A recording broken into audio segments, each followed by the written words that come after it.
অনুশীলনী দেখছো কিনা সবাই? ইয়েস স্যার, দেখছি স্যার। আচ্ছা, তাহলে অনুশীলনী দেখছো। আমরা তাহলে এখন বলো যে এক এক করে যে কাকে কোনটা বুঝাই দিতে হবে।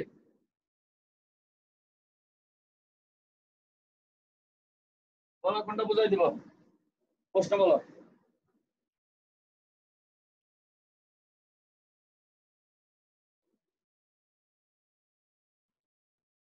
খুব দ্রুত বলো, সময় নাই।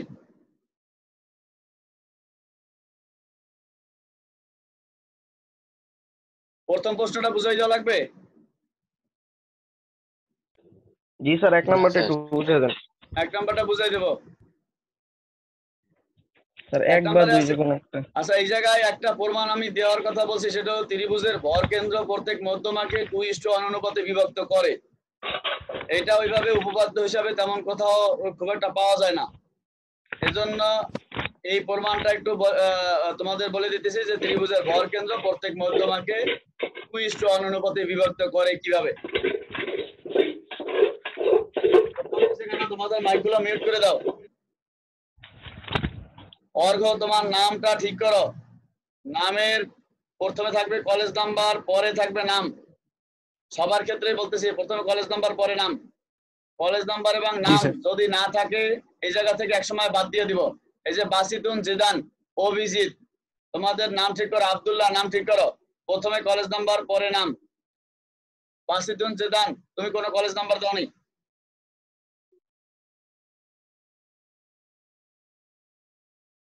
এবিসি ত্রিভুজ,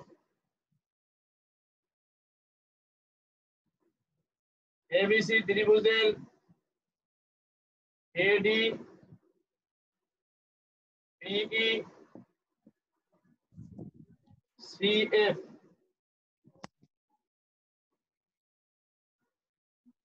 এরা হলো মধ্যমা।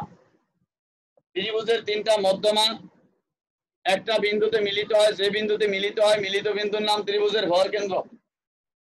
সাধারণত ত্রিভুজের ভর কেন্দ্রকে আমরা জি দ্বারা প্রকাশ করি। ত্রিভুজের ভর কেন্দ্রকে সাধারণত জি দ্বারা প্রকাশ করি, অন্য কিছু দ্বারা প্রকাশ করা যাবে না, ব্যাপারটা এমন না। এখন আমরা প্রমাণ করবো এই ভর কেন্দ্র প্রত্যেক মধ্যমাকে 2:1 অনুপাতে বিভক্ত করে। কি কি প্রমাণ করবো? GA is to GD, GA is to GD equal to 2:1। তারপরে GB is to এটা কি এক CC। নম্বরটা? এটা এটা ওই অনুশীলনীর প্রশ্ন না, এটা অনুশীলনীর বাইরে। ত্রিভুজের ভর কেন্দ্র প্রত্যেক মধ্যমাকে 2:1 অনুপাতে বিভক্ত করে। GB is to GC, GB is to CE, GB is to GE, এটা 2:1 হবে, এটা আমরা প্রমাণ করব। GC is to GF, এটাও 2:1 হবে, এটা আমরা প্রমাণ করব। প্রমাণের সুবিধার জন্য এই বিন্দুর সাথে এফ যোগ করলাম, যে কোনো দুটা মধ্যবিন্দু যোগ করলাম। আমাদের একটা উপপাদ্য জানা আছে, ক্লাস 8-এ আমরা এটা শিখছি, সেটা হলো ত্রিভুজের যে কোনো দুই বাহুর মধ্যবিন্দুর সংযোগ সরলরেখা তৃতীয় বাহু সমান্তরাল এবং দৈর্ঘ্যের অর্ধেক। এই হিসাবে এই ইএফ সরলরেখা বিসি বাহুর সমান্তরাল, ইএফ সরলরেখা। স্যার, এখানে তিনটাই কি মধ্যমা? হ্যাঁ, তিনটাই মধ্যমা। তিনটা মধ্যমা না হলে ভরকেন্দ্র হবে কিভাবে? ত্রিভুজের তিনটা মধ্যমা যে বিন্দুতে মিলিত হয় ওই মিলিত বিন্দুর নাম ভরকেন্দ্র। এখন আমরা প্রমাণ করতে চাচ্ছি ভরকেন্দ্র প্রত্যেক মধ্যমাকে 2:1 অনুপাতে বিভক্ত করে, এটা আমরা প্রমাণ করতে চাচ্ছি। এবার এই রেখা, এই বাহুর মধ্যবিন্দু এফ, এই বাহুর মধ্যবিন্দু ই হওয়ার কারণে ইএফ রেখাংশ বিসি এর সমান্তরাল হবে, ইএফ রেখাংশ বিসি এর অর্ধেক হবে। এখানে দেখো দুইটা ত্রিভুজ আছে, একটা হচ্ছে ত্রিভুজ জিবিসি আর একটা হচ্ছে জিইএফ। ত্রিভুজ জিবিসি ও ত্রিভুজ জিবিএফ, জিইএফ, জিইএফ এই দুইটা ত্রিভুজে কোণ জিবিসি, কোণ জিবিসি ইকুয়াল টু কোণ GBC ইকুয়াল টু GEF। এই GBC আর GEF সমান, কারণ কি এই দুটো রেখা সমান্তরাল, এটা ছেদক। এই BC সমান্তরাল EF, BE ছেদক, BE ছেদক দ্বারা উৎপন্ন। স্যার আপনি এফএফ লিখেছেন। FF লিখছি। স্যার ওই যে ইয়েতে স্যার, স্যার নোটে, সাইড নোটে। নোটে স্যার, সাইড নোটে স্যার। স্যার ও বিসি সাইড নোটে, সমান্তরাল EF, ঠিক আছে। BC সমান্তরাল EF, BC ছেদক দ্বারা উৎপন্ন একান্তর কোণ।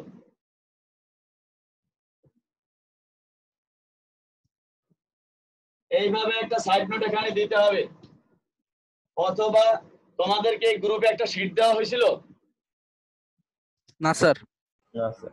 গ্রুপে শীট যদি দেওয়া না হয়ে থাকে আমাকে নক করবা, আমি আবার একটা শীট ওখানে দিয়ে দিব। স্যার ওই দিছিলেন শীটে, স্যার শীট, হ্যাঁ আবার বলো। দিছিলেন শীট স্যার দুইটা দিচ্ছেন? শীট। আচ্ছা শীট যদি দিয়ে থাকি তাহলে ওই শীটে লেখা আছে, আর না দিয়ে থাকলে নক করবা, পরে দরকার হলে আবার দিব। স্যার এখন একবার একটু অন্তত দিলে ভালো এইভাবে হতো। লিখলাম এই দুইটা কোণ সমান, কারণ কি এই দুইটা রেখা সমান্তরাল আর এটা ছেদক। এই ছেদক দ্বারা উৎপন্ন একান্তর কোণ সমান। দুইটা সরলরেখাকে আরেকটা সমান্তরাল সরলরেখাকে আরেকটা সরলরেখা ছেদ করলে একান্তর কোণ যুগল সমান হয়। ঠিক একইভাবে CCB equal to CFE। GCB আর GFE এই কোণ দুটো সমান। এখানেও এইভাবে একটা তথ্য লিখবা যে একান্তর কোণ সমান হয়েছে। তারপরে BGC equal to EGF। BGC EGF সমান, বিপরীত কোণ এই জন্য সমান।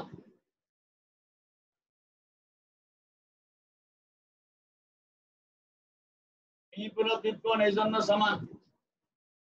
তাহলে এই যে BGC ত্রিভুজ আর GEF ত্রিভুজ, এই দুইটা ত্রিভুজের এই দুইটা ত্রিভুজের এই দুইটা ত্রিভুজের দেখো একটার 3 কোণ আরেকটার 3 কোণের সমান হয়েছে কিনা। জি স্যার।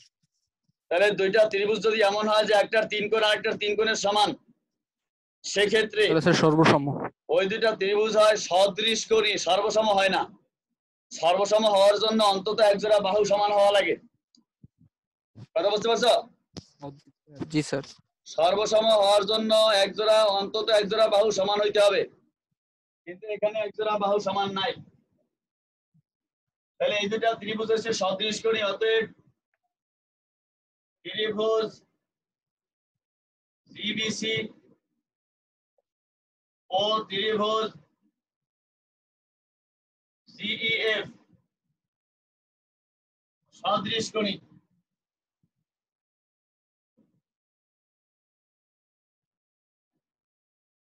এই দুটা ত্রিভুজ হবে সদৃশকোণী।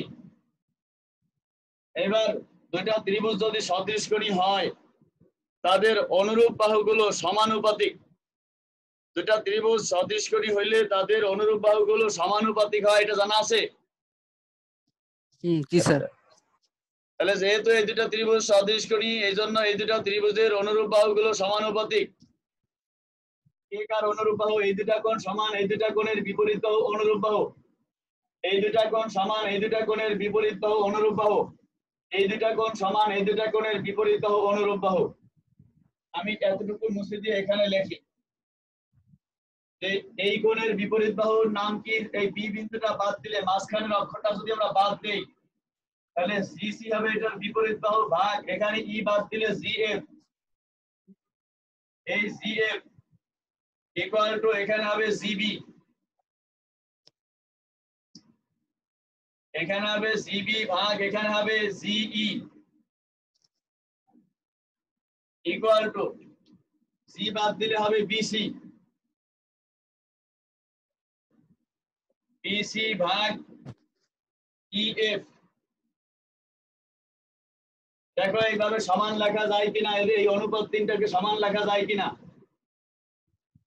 জি sir. Yes, sir. Yes, sir. যদি কেউ না বুঝে থাকো সে প্রশ্ন করতে পারো। এই নিচের অংশটা মুছলাম।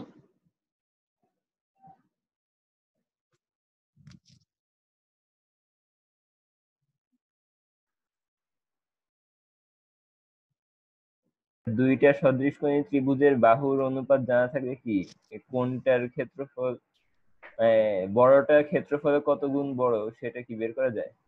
হ্যাঁ, ক্ষেত্রফলের ক্ষেত্রেও আবার একটা ব্যাপার আছে যে ক্ষেত্রফলের অনুপাত হইছে যে কোনো একজোড়া অনুরূপ বাহুর উপর অঙ্কিত বর্গক্ষেত্রের ক্ষেত্র বর্গক্ষেত্রের অনুপাতের সমান। বর্গক্ষেত্রের ক্ষেত্রফলের অনুপাতের সমান, মানে এরকম একটা সূত্র আছে। আমি এখানে তো শুধু এই সূত্রটা লিখতেছি। দেখো এই ত্রিভুজ আর এই ত্রিভুজ, এইটাকে যদি আমি একটা ভূমি ধরি, এটার অনুরূপ ভূমি হয়েছে এটা, তাহলে এই দুটা ত্রিভুজের ক্ষেত্রফল অনুপাত এরকম হবে যে ত্রিভুজ ক্ষেত্র সিবিসি। স্যার অনুরূপ কথাটার অর্থ কি স্যার? অনুরূপ কথার অর্থ হচ্ছে দেখতে একরকম, সদৃশ, অর্থাৎ যেই কোণ সমান, দুইটা কোণ সমান হলে ওই দুইটা কোণের বিপরীত বাহু অনুরূপ বাহু হয়। যেমন আমি যদি এইভাবে দুইটা ত্রিভুজ আঁকি, এইটা একটা ত্রিভুজ দিলাম আর এটার ভিতরে আর একটা ত্রিভুজ দিলাম, এই ক্ষেত্রে এই কোণ এই কোণের সমান, এই কোণ এই কোণের সমান, এই কোণ এই কোণের সমান, এমন যদি হয় এই দুইটা বাহু হবে অনুরূপ বাহু। এই দুইটা বাহু দেখতে একরকম, এই দুইটা বাহু এই জি, দুইটা স্যার। সমান কোণের বিপরীত বাহু।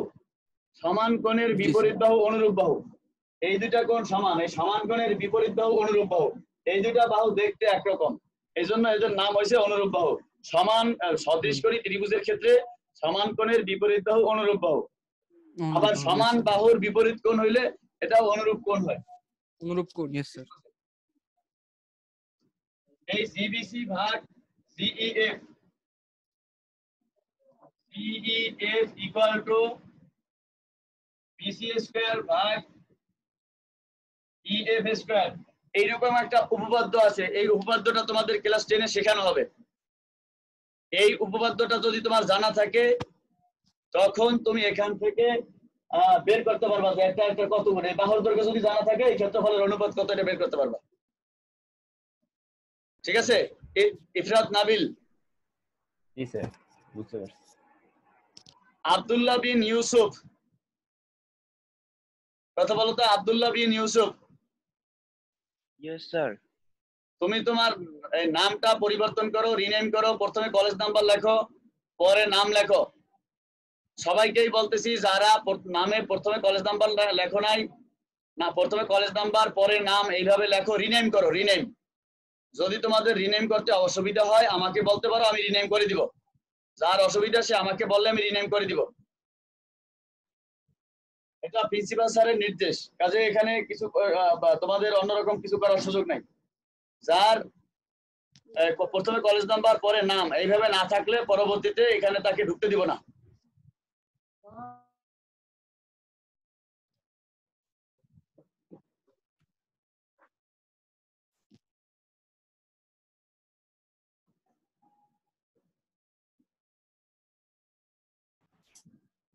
আচ্ছা এবার দেখো এখানে এই বিসি আর ইএফ এর ভিতরে কি সম্পর্ক আছে। ইএফ হচ্ছে হাফ বিসি, ইএফ হচ্ছে হাফ বিসি, তার মানে এখান থেকে বিসি ইকুয়াল টু কি লেখা যায়?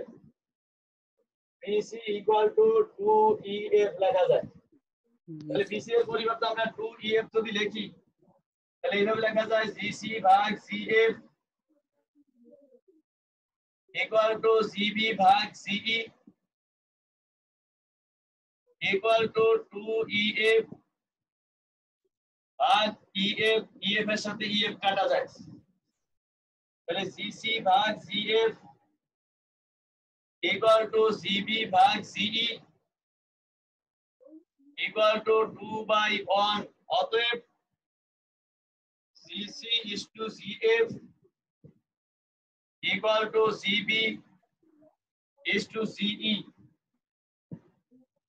Equal to 2:1। অন্তত দুইটা আমরা বের করতে পারছি যে সিসি ইজ টু সিএফ হইলে 2:1 হবে, সিবি ইজ টু সিই হইলে 2:1 হবে। অনুরূপ ভাবে এই দিক থেকে যদি আমরা এখন এটাকে যোগ করি সেক্ষেত্রে বাকিটাও, অর্থাৎ এই যে সিএ ইজ টু সিডি, এটাও 2:1 প্রমাণ করা যাবে। বুঝতে পারছো? বাকিটা এইভাবে প্রমাণ করা যাবে। এই ব্যাপারে কারো প্রশ্ন আছে কিনা? এই ব্যাপারে আর কারো প্রশ্ন আছে? নাই। আব্দুল্লাহ বিন ইউসুফ, তুমি কি নাম পরিবর্তন করতে পারো না পারো না?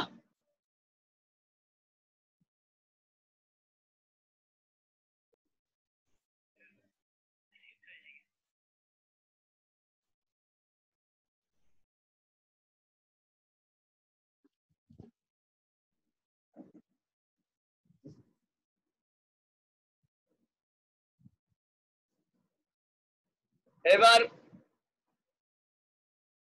তোমাদের দেখো 1 নাম্বার প্রশ্নে কি আছে? এবিসি ত্রিভুজের বি কোণ 60 ডিগ্রি হলে প্রমাণ করো AC square equal to AB square plus BC square minus AB into BC. আমাদের ওই শীট যাদের কাছে আছে ওখানে ভালোভাবেই দেওয়া আছে, আমি শুধু বুঝাই দিতেছি। এবিসি একটা ত্রিভুজ আঁকতে হবে, যেই ত্রিভুজের একটা কোণ 60 ডিগ্রি।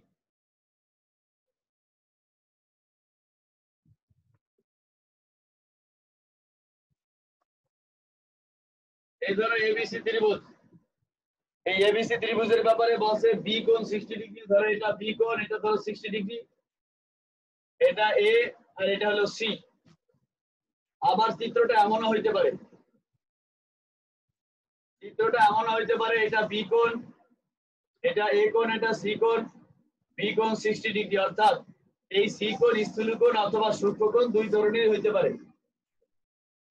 প্রমাণের সুবিধার জন্য এ বিন্দু থেকে বিসি বাহুর উপরে অথবা বিসি বাহুর বর্ধিত অংশের উপরে এডি লম্ব আঁকি। এই বিসি বাহুকে বর্ধিত করার পরে এখানে এডি লম্ব আঁকলাম। এবার পিথাগোরাসের উপপাদ্যের যে আমরা বিস্তৃতি শিখছি সেটা হলো সূক্ষ্ম কোণে যে কোনো ত্রিভুজের সূক্ষ্ম কোণের বিপরীত বাহুর উপর অঙ্কিত বর্গক্ষেত্রের ক্ষেত্রফল। সূক্ষ্ম কোণের বিপরীত বাহুর উপর অঙ্কিত বর্গক্ষেত্রের ক্ষেত্রফল ওই দুই বাহুর যে কোনো একটির উপর অঙ্কিত দেখো স্যার যে কোনো ত্রিভুজের সূক্ষ্মকোণের বিপরীত বাহুর উপর অঙ্কিত বর্গক্ষেত্র অপর দুই বাহুর উপর অঙ্কিত বর্গক্ষেত্রদ্বয়ের সমষ্টি অপেক্ষা ওই দুই বাহুর যে কোনো একটিও তার উপর অপরটির লম্ব অভিক্ষেপের অন্তর্গত আয়তক্ষেত্রের দ্বিগুণ পরিমাণ কম। অর্থাৎ এই জায়গা থেকে আমরা এটা লিখতে পারি যে এই 60 ডিগ্রি কোণের বিপরীত বাহু কি এসি বাহু, তাহলে AC square, AC square equal to হবে অপর দুই বাহু অর্থাৎ AB square plus BC square. এটা থেকে কিছু কম হবে, কি কম হবে? এই দুই বাহুর যে কোনো একটা, সেটা হলো বিসি, এবং বিসি এর উপরে অপর বাহু এডি এর অভিক্ষেপ হচ্ছে সিডি। এই দুইটার অন্তর্গত আয়তক্ষেত্রের দ্বিগুণ পরিমাণ এখান থেকে কম হবে। এটা হলো অ্যাপোলোনিয়াসের বা পিথাগোরাসের উপপাদ্যের বিস্তৃতি। এতটুকুর ব্যাপারে কারো কোনো প্রশ্ন আছে? এতটুকু বুঝতে পারছো সবাই? জি স্যার। চিত্র দুইটাই একা লাগবে? হ্যাঁ, চিত্র দুইটাই আঁকতে হবে, চিত্র দুইটাই আঁকতে হবে। এখন প্রমাণের দিকে একটু লক্ষ্য করো যে প্রমাণে বিসি ইন্টু বিডি আছে, এখানে সিডি কিন্তু প্রমাণে নাই। এই সিডি কে আমাদের এখান থেকে অপসারণ করতে হবে। সিডি কে কার মাধ্যমে অপসারণ করতে হবে? বিডি এর মাধ্যমে। সিডি এখানে আছে, আমি লিখছি কত, একটু ভুল লিখিনি তো আবার, টুয়াইস বিসি ইনটু বিসি এর স্যার উপরে, ঠিকই তো আছে। না না ভুল স্যার লিখছি। বিডি হবে, স্যার বিডি হবে, এবি এর অভিক্ষেপ হবে, এবি এর অভিক্ষেপ, তাহলে বিডি হবে, বিডি বিসি ইন্টু বিডি হবে। ও আচ্ছা। বিসি ইনটু বিডি এটা হবে, কারণ এই এসি স্কয়ার তো এটা হলো AC, AC square equal to এই AB square plus BC square minus twice এই বিসি ইনটু বিসি এর উপরে এবি এর অভিক্ষেপ, এবি এর অভিক্ষেপ হচ্ছে বিডি, কারণ আমরা তো বর্গ নিছি এসি এর উপরে, ঠিক আছে? এবার এটাকে এইভাবে লেখা স্যার যায়, বুঝলাম এখানে না দেখো, স্যার। বা স্যার বুঝি নাই স্যার, একটু বুঝান। বুঝো নাই? না স্যার। বলছে কি ত্রিভুজের সূক্ষ্মকোণের বিপরীত বাহু, এখানে সূক্ষ্মকোণ হচ্ছে 60 ডিগ্রি কোণ, 60 ডিগ্রি কোণের বিপরীত বাহু হচ্ছে এসি বাহু, এসি বাহু। এই এসি Yes, বাহুর sir, উপর yes, sir. অঙ্কিত বর্গক্ষেত্রের ক্ষেত্রফল। তাহলে এসি বাহু যদি আমরা নিয়ে নেই, এসি বাহু ছাড়া আর দুটো বাহু বাকি আছে, সেটা কি এবি আর বিসি। এখন BC, বলছে যে BC. এই বিসি এর উপরে অঙ্কিত এসি এর উপরে অঙ্কিত বর্গক্ষেত্রের ক্ষেত্রফল ওই জি, স্যার। অপর দুই বাহুর উপর অঙ্কিত বর্গক্ষেত্রের ক্ষেত্রফল দ্বয় সমষ্টি। অপর দুই বাহু জি, থেকে, অপর দুই বাহু হচ্ছে একটা এবি স্যার বাহু AB আর BC। আর জি, একটা স্যার। বিসি বাহু। এই দুই বাহুর যে কোনো একটা এবং এইটার উপরে যাকে নিছি তার উপরে অপর বাহু এবি এর অভিক্ষেপ। এই বিসি এর উপরে আচ্ছা, এবি এর আচ্ছা। অভিক্ষেপ মানে কি, এ বিন্দু থেকে এখানে লম্ব আঁকলে বি থেকে ডি পর্যন্ত দূরত্ব বিডি, এইটা হবে বিসি এর উপরে এডি এর অভিক্ষেপ। ও, তাহলে জি, এই স্যার। বিসি এবং বিডি এর অন্তর্গত আয়তক্ষেত্রের ক্ষেত্রফল মানে বিসি গুণ বিডি। ঠিক আছে? জি, স্যার। হ্যাঁ, স্যার, বুঝছি, স্যার। তাহলে এসি স্কয়ার ইকুয়াল টু লেখা যায় AB square plus BC square minus twice BC into এই বিডি এর পরিবর্তে দেখো আমরা এইভাবে লিখতে পারি কিনা যে বিডি ভাগ এবি। বিডি ভাগ এবি লিখে গুণ যদি এবি লিখি তাতে ব্যালেন্স হয় কিনা, এই কথাটা লেখা যায় Yes, কিনা sir, দেখো। হয়। Yes, sir, জি, হয়। স্যার। এই দুইটা কাটাকাটি করলে আবার আগের মতো ফিরে আসে। জি স্যার। ঠিক আছে? জি, জি। স্যার। না বুঝলে বলো। না, স্যার, বুঝছি, স্যার। বুঝছি। বা AC square equal to AB square plus BC square minus twice BC into এই AB লিখলাম, BC into AB। এবার দেখো BD ভাগ AB এটাই 60 ডিগ্রি কোণের cos, এখানে তাহলে cos 60 ডিগ্রি লেখা যায়, কারণ cos এর সংজ্ঞা কি, ভূমি ভাগ অতিভুজ। এই এই 60 ডিগ্রি কোণের জন্য BD হইছে ভূমি, AB হইছে অতিভুজ। বিডি ভাগ এবি এই 60 ডিগ্রি কোণের জন্য cos 60 ডিগ্রি মান কত দেখো ক্যালকুলেটরে বের করো। cos 60 ডিগ্রি মান 1/2 আসে কিনা দেখো। বা AC স্কয়ার ইকুয়াল টু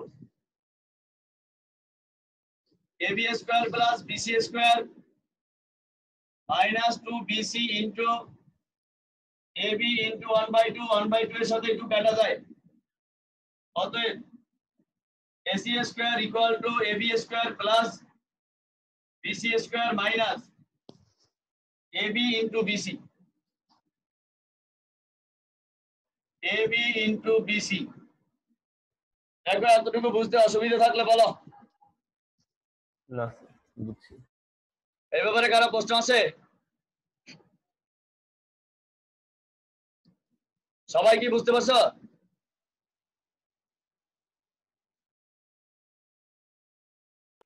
তাহলে জি, এটা স্যার। ক্লিয়ার সবার কাছে?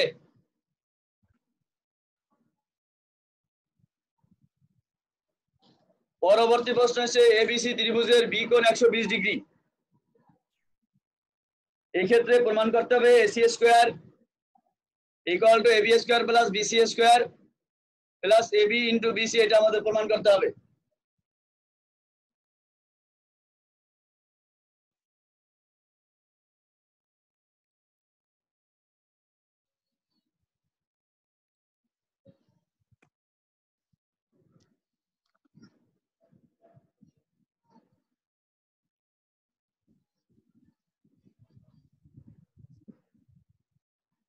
এই এবিসি ত্রিভুজের বি কোণের ব্যাপারে বলা হয়েছে যে বি কোণ হচ্ছে 120 ডিগ্রি।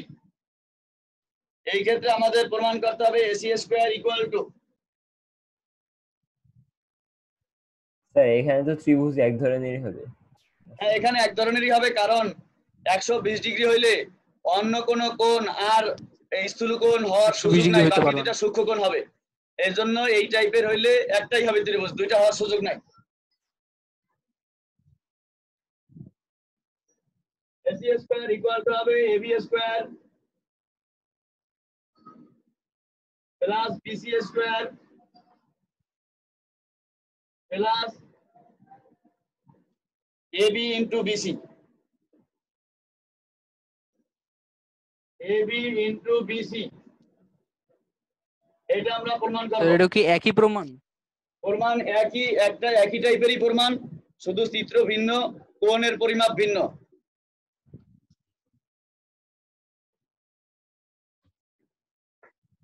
প্রমাণের সুবিধার জন্য ওই আগের মতোই দেখো, এটাকে একটু বর্ধিত করি। বর্ধিত করার পরে এখান থেকে এখানে একটা লম্ব আছে,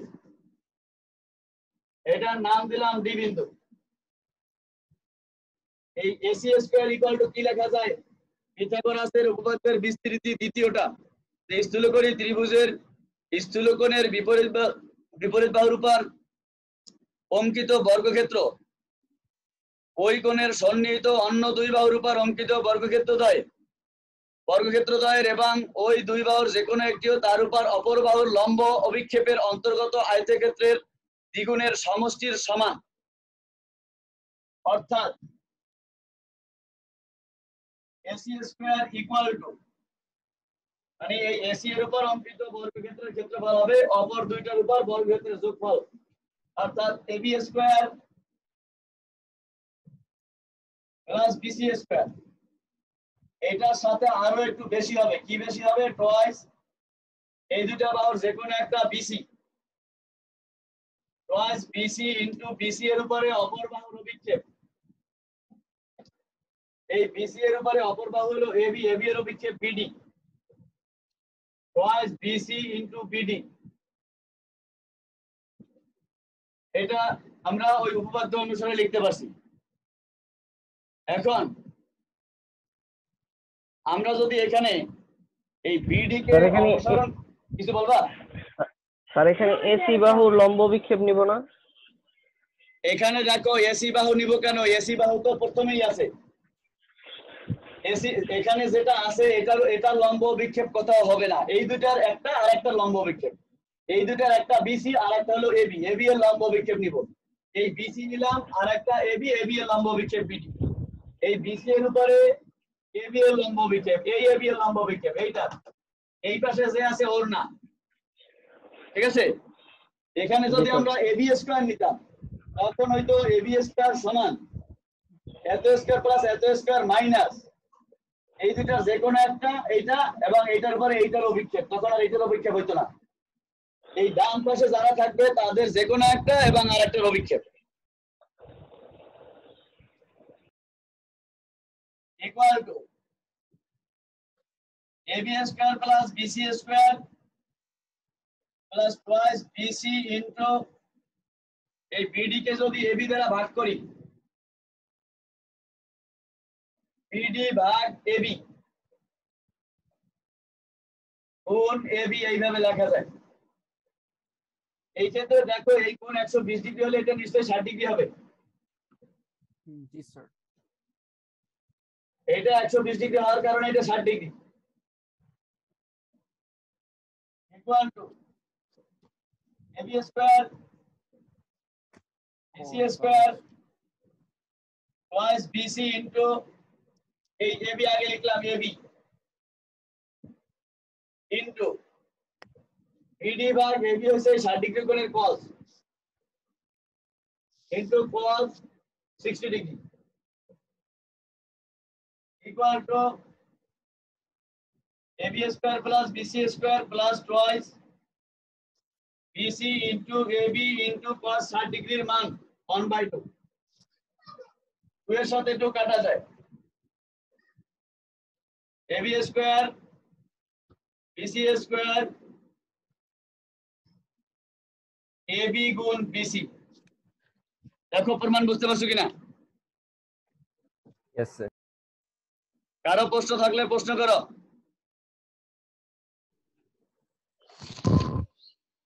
4 নাম্বার প্রশ্ন বলা হয়েছে এবিসি ত্রিভুজে এডি বিসি বাহুর উপর লম্ব এবং বি এসি এর উপর লম্ব। দেখাও যে বিসি গুণ সিডি ইকুয়াল টু এই গুণ এসি গুণ সিই। তাহলে দুই ধরনের চিত্র হইতে পারে, আমি এখানে দুইটা চিত্র আঁকি।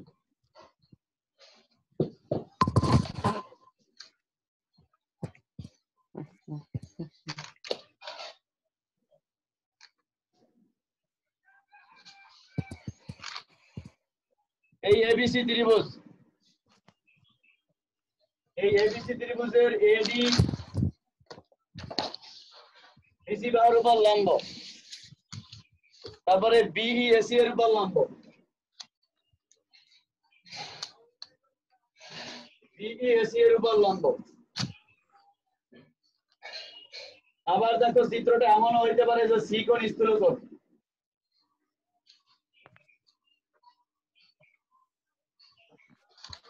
সি কোণ স্থূলকোণ চিত্রটা এমন হইতে পারে, এখানে সি কোণ,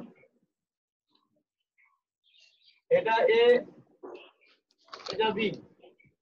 এই ক্ষেত্রেও এডি হচ্ছে বিসি এর উপর লম্ব, মানে বিসি বাহুকে বাড়ানোর পরে লম্ব। এই বিসি বাহুকে বর্ধিত করার পরে এডি লম্ব।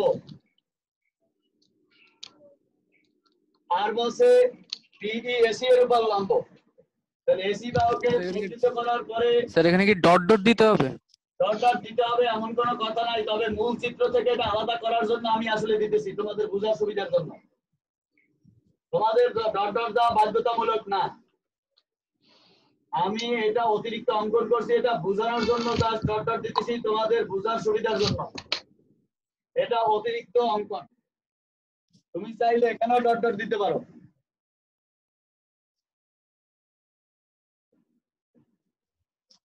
এখানে এভাবেও তুমি চাইলে ডট ডট দিতে পারো। দেখ, মূল চিত্রের সাথে আলাদা করার জন্য এটা দেওয়া হয়েছে। এবার দেখো এই যে দুইটা চিত্র নিলাম, দুইটা চিত্রের জন্য আমরা মোটামুটি একই কথা লিখে প্রমাণ করার চেষ্টা করব। এখানে আমরা দুইটা ত্রিভুজ নিতেছি, একটা হলো এসিডি ত্রিভুজ আর একটা হলো বিসিই ত্রিভুজ। অঙ্কনের বিবরণ আমি দিলাম না, অঙ্কনের বিবরণ কি এটা তো বুঝতে পারছো? Yes sir. অঙ্কন দরকার নাই তো, এটা দেওয়াই আছে। ত্রিভুজ এসিডি,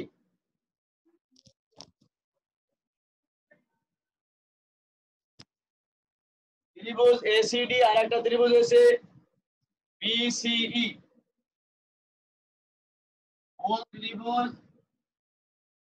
বিসিই, এই দুইটা ত্রিভুজে এসিডি আর বিসিই ত্রিভুজে এডিসি কোণ ইকুয়াল টু হবে বিইসি কোণ, ADC equal to BEC, ADC equal to BEC. দেখো এই দুইটা কোণ সমান লেখা যায়। এডিসি আর বিইসি সমান কেন বলতে পারো? স্যার সমকোণ বলে। সমকোণ, এই জন্য সমান। ACD equal to, ACD equal to, এখানে কিন্তু সাইড নোট দিতে হবে সমকোণ, সমকোণ এই জন্য সমান। ACD equal to BEC, BCE হবে না? BCE, ACD equal to BCE. এটা কিন্তু দুইটা চিত্রের জন্য সমকোণ ছিল। আর এখানে দেখো এসিডি আর বিসিই সমান কেন, এই চিত্রের জন্য সমান কেন দেখো, এসিডি বিসিই এই 1 নাম্বার চিত্রের জন্য তারা সাধারণ কোণ। চিত্র 1 এ সাধারণ কোণ,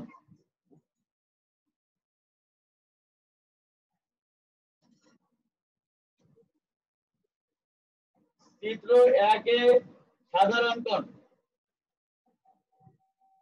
স্যার চিত্র 2 বিপ্রতীপ কোণ। আর চিত্র 2 এ, চিত্র 2 এ বিপরীত কোণ, চিত্র 2 এ বিপরীত কোণ।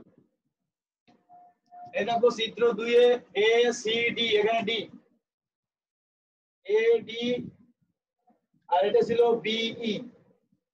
এই চিত্র 2 এ এসিডি ইকুয়াল টু বিসিই, বিপরীত কোণ এই জন্য সমান।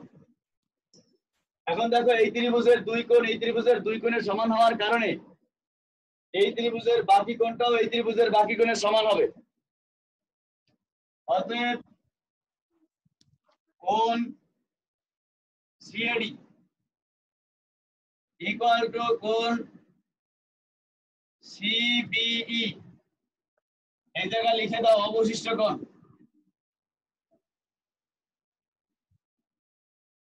কারণ একটা ত্রিভুজের তিন কোণের সমষ্টি আরেকটা ত্রিভুজের তিন কোণের সমষ্টি সমান। দুইটা কোণ যদি সমান হয়ে যায় বাকিটা সমান হবে। সেক্ষেত্রে এই দুইটা ত্রিভুজ সদৃশকোণী হবে। অতএব ত্রিভুজ ACD ও ত্রিভুজ BCE সদৃশকোণী। এই দুইটা ত্রিভুজ সদৃশকোণী হবে। এই ব্যাপারে কারো প্রশ্ন আছে? No sir. নাই।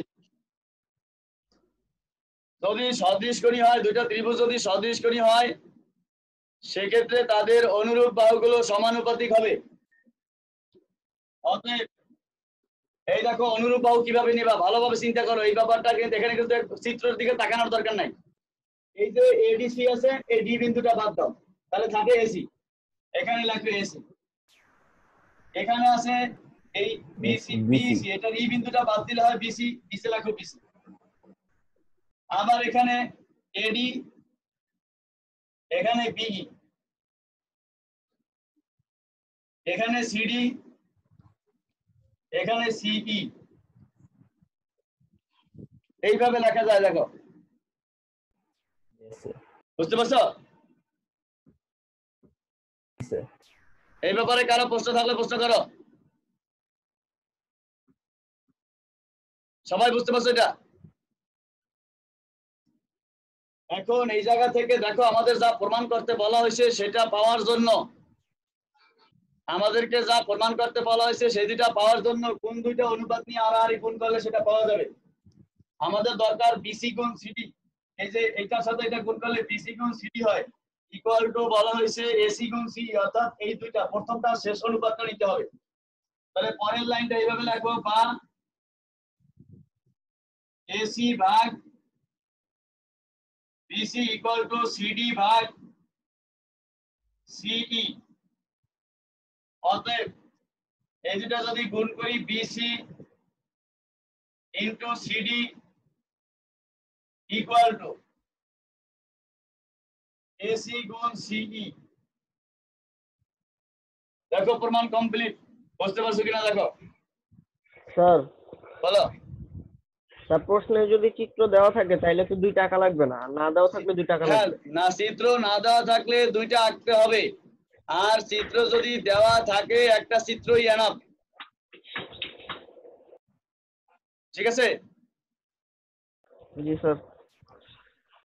আবার বলো তো। Sir CAD is equal to CBE কিভাবে হলো sir? CAD equal to CBE কিভাবে হলো? জি স্যার। ত্রিভুজের তিন কোণের সমষ্টি কত? Sir 180 degree. 180। তাহলে এই ত্রিভুজের তিন কোণের যোগফল এই ত্রিভুজের তিন কোণের যোগফলের সমান হবে না? হ্যাঁ জি স্যার। তাহলে এই ত্রিভুজের দুইটা কোণ এটার দুইটা কোণের সমান হয়েছে, তাহলে এটার যে আরেকটা কোণ আছে সেটাও যদি এটার আরেকটা কোণের সমান না হয়, তাহলে তিন কোণের সমষ্টি এই তিন কোণের সমষ্টি সমান হবে? হ্যাঁ হ্যাঁ ইয়েস স্যার, না হবে না স্যার। তাহলে বুঝতে পারছো যে এটা কেন আবার সমান হয়েছে? জি স্যার। আচ্ছা, আর কোনো প্রশ্ন?